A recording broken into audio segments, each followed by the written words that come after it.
Fala galera, tudo bem com vocês aí? Muitos de vocês escreveram pra gente nos últimos dias pedindo uma reação ao trailer do Prehistoric Planet e eu realmente gostei bastante e eu quero ver de novo aqui junto com vocês.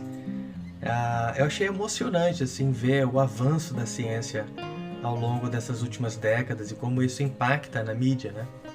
Então vamos começar aqui com o trailer original mesmo. Para começar, esse início aqui, com esse sol assim e tal nascendo, já é uma referência direta ao Caminhando com Dinossauros do final dos anos 90, né? Que foi publicado em 2000. Isso aí já dá um hype, só para começar. Pra gente da nossa geração que cresceu vendo aqueles dinossauros fantásticos na TV, ele claramente mostra que está querendo fazer uma referência aqui. O consultor científico parece que foi o Darren Nash, né, Aline? A Aline que está mais por dentro disso. Ele comentou muitas coisas das propostas que ele quis colocar nos dinossauros. Eu sei que o David Krantz também está envolvido com essa produção, de alguma maneira. Já começa com uma paisagem fantástica, mostrando um monte de saurópode. Tem referência em paleoarte também. Eu não sei quem é que fazia uma paleoarte, mas isso me lembra muito várias paleoartes dessas manadas. Isso eu achei fantástico também. O esqueleto dos dinossauros sauríscos, provavelmente os titanossauros, eles eram hiperpneumatizados, eles tinham sacos aéreos igual de passarinho. A gente até falou de algumas pesquisas nossas aqui no canal, né? Mas encontraram vários tipos de titanossauros. E aí nesse documentário, a proposta foi mostrar que tinha uma estrutura semelhante a algumas aves que se inflavam aqui, e uma referência de estarem conectadas com esses sacos aéreos, igual de passarinho. Isso é interessante, que a gente vê aquela criatura brutal, imensa, gigante, o titanossauro, e ao mesmo tempo algo que faz a gente lembrar das aves, né? Que hoje no nosso mundo a maioria são pequenas. Além de ser artisticamente bonito, parece uma coisa alienígena quando a gente para e pensa. Eu não preciso nem falar nada, né, gente, desse raptor aqui maravilhoso, com penas, com essa cara de águia. Só faz a referência aí ao Piroraptor, né? Pensa no Piroraptor do Jurassic World, lá, que apareceu no trailer. Que todo mundo falou, oh, muito bem, finalmente, né, no Dominion vai ter alguns dinossauros com penas e filamentos e tal. Agora compara com a paleoarte disso aqui, né? Com a acurácia científica, com a beleza artística da reconstrução também, né? Olha que maravilha. Compara esse pterossauro gigante de asa darcoide com aquele do trailer do Jurassic World Dominion. Eu também não preciso falar nada, né? Tiranossauro nadando. Então eu achei legal colocar esses comportamentos que a gente não vê muito comumente. A gente tem marcas de nado de dinossauros terópodes de médio, grande porte, e de outros tipos de dinossauros também, como os iguanodontianos, ornitópodes. A gente tem marcas de nado, então eles conseguiam nadar. Não é só coisa de espinossauro, não. Embora eles tivessem alguns favorecimentos na hora de nadar, em comparado com outros dinossauros. Então achei excelente mostrar essa cena aqui. É inovador, né? Eu amei essa cena aqui, desse tiranossaurídeo aqui, correndo, ou tiranossauroide, albertosaurine, não sei, parece uma albertosaurine, correndo atrás desse ornitomimossauro lindo, com essas penas iridescentes aqui. Mais uma vez, é uma maneira de mostrar a diversidade, né, que os dinossauros poderiam atingir, né, de cobertura, de tegumento, de formas. Achei fantástico mostrarem um ambiente do norte da América do Norte, com gelo, e algumas variedades de possibilidades, mesmo dentro de tiranossauro. Como poderia ser diferente, né, o tipo de cobertura de um animal de uma região do mundo e de outra, mesmo dentro do grupo, que isso poderia favorecer. São hipóteses que são válidas, além dos ceratópsidos também, né? Alguns ceratópsia a gente encontra com filamentos e também encontra com belíssima preservação de retículos, né, de couro.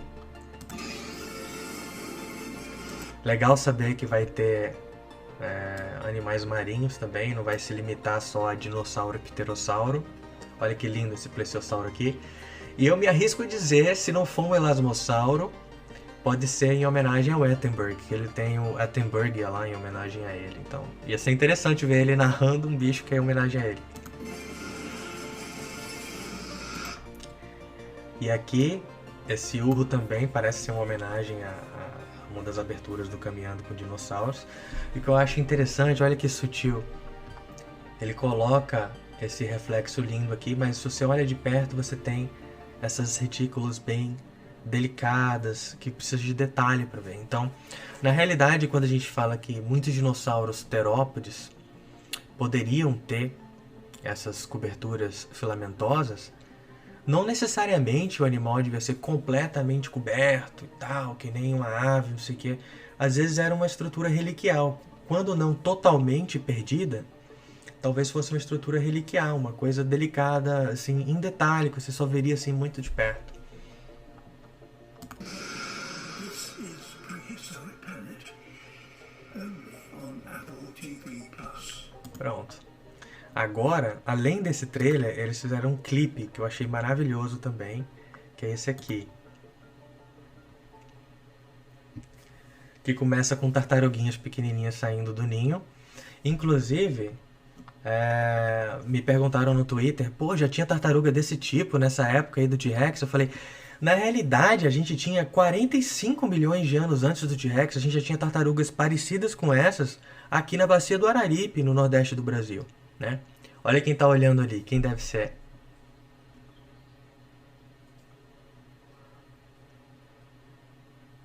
Quem é esse?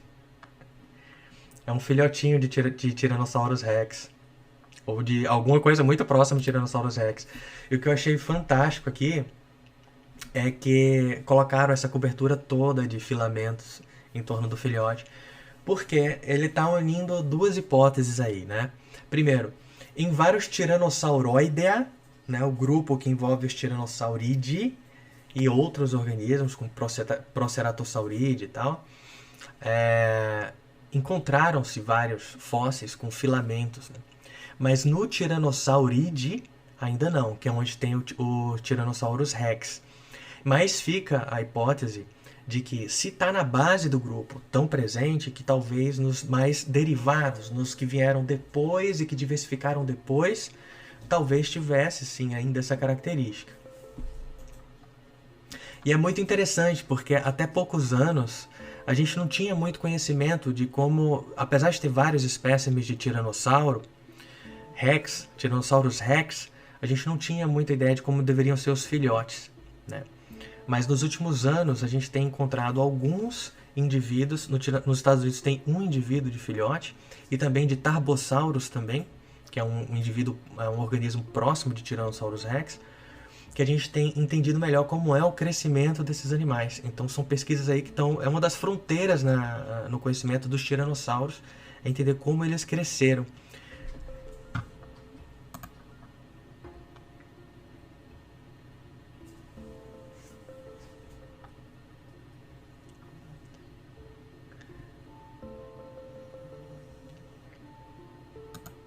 Eu gostei de ver porque o filhote, ele tá olhando assim e mostra que ele tem uma visão quase binocular, né? Então ele olha quase de frente, isso é uma das inovações dos tiranossauros.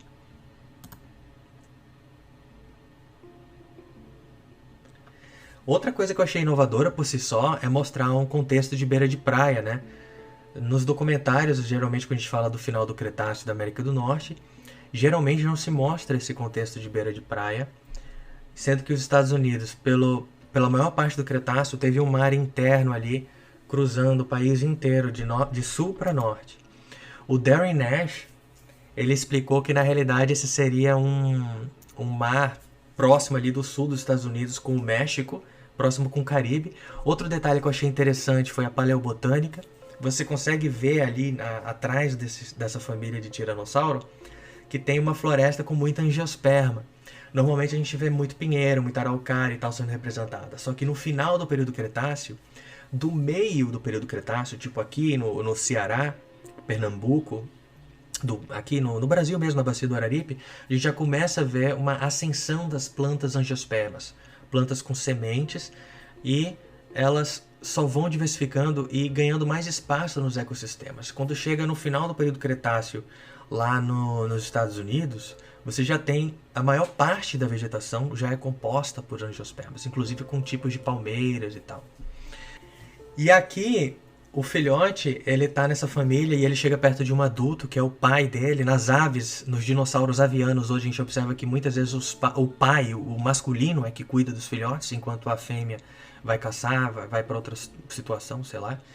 E o legal de ver aqui, comparar como é a anatomia do filhote e do adulto. Na ciência do Tyrannosaurus Rex, hoje, a gente tem um viés de conhecimento, a gente não sabe mais ou menos como é que eram os adolescentes, são projeções que a gente faz a partir da estrutura dos ossos, do tecido dos ossos dos tiranossauros, mas a gente entende agora um pouco melhor o filhote e o adulto. Então, é interessante ver esse contraste aqui, é baseado em ciência mesmo.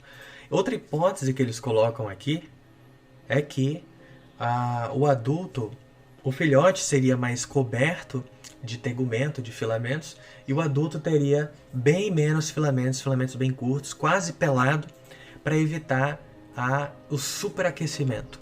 Por quê? Por causa da gigantotermia. O que é gigantotermia? Quando um organismo ele é muito grande, por causa da lei uma das leis da físico-química mesmo. Quanto maior o corpo, mais ele retém o calor.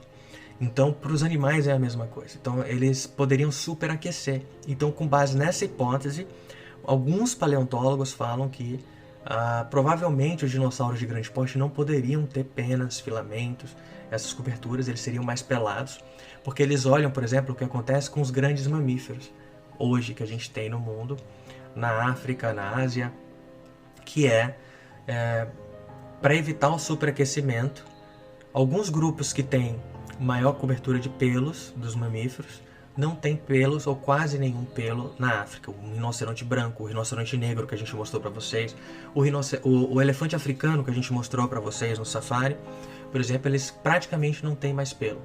Mas aí tem um detalhezinho aí. A fisiologia, a maioria dos paleontólogos que defendem isso, eles não consideram também que a fisiologia pode estar afetando aí. Os dinossauros, pelo menos os sauríscos, como o Tyrannosaurus Rex, eles tinham um sistema de sacos aéreos, como a gente demonstrou no vídeo de dezembro, né? Em Saurópode também.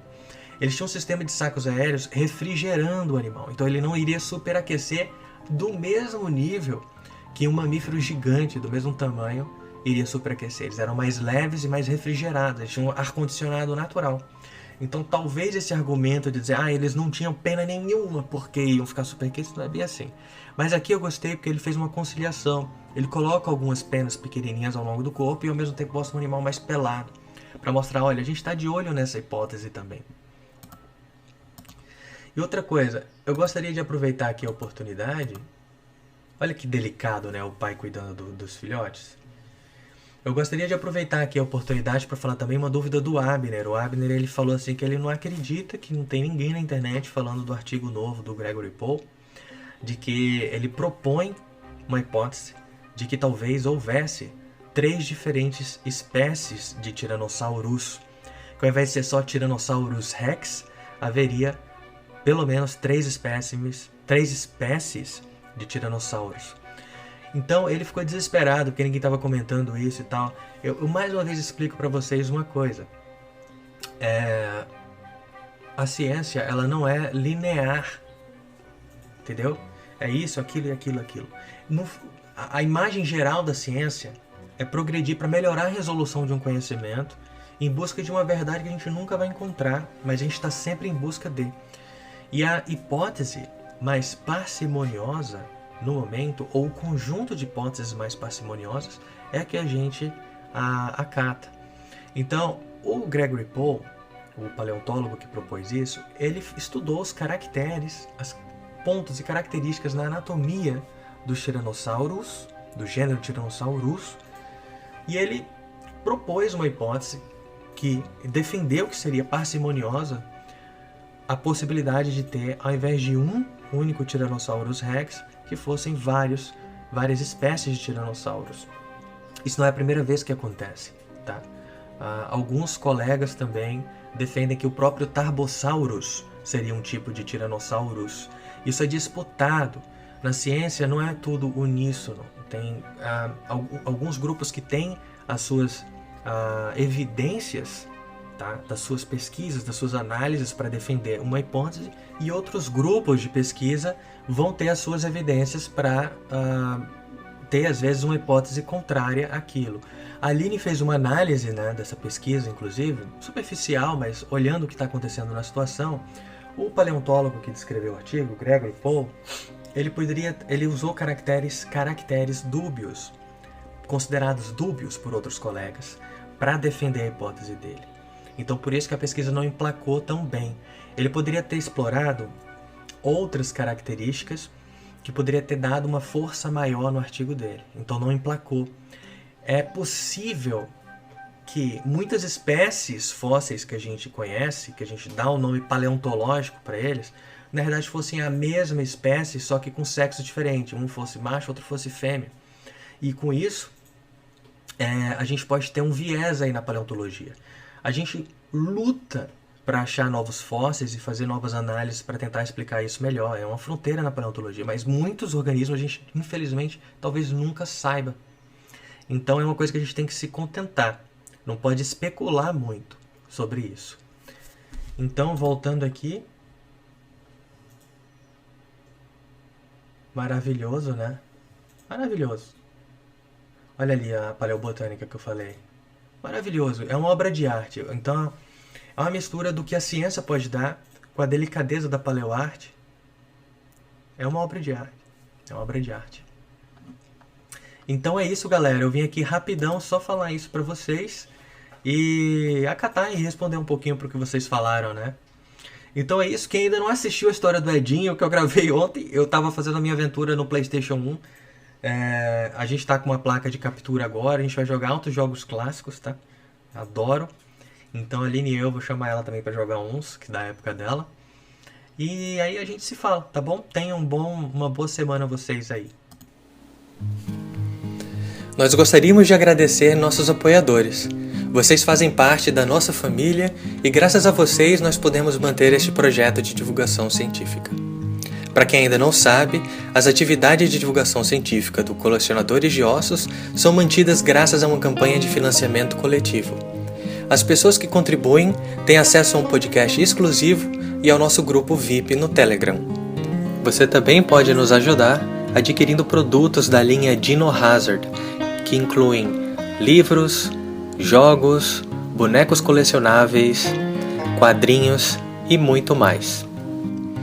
Obrigado pelo seu apoio para nos ajudar a manter este sonho de divulgar e produzir ciência de forma livre neste país.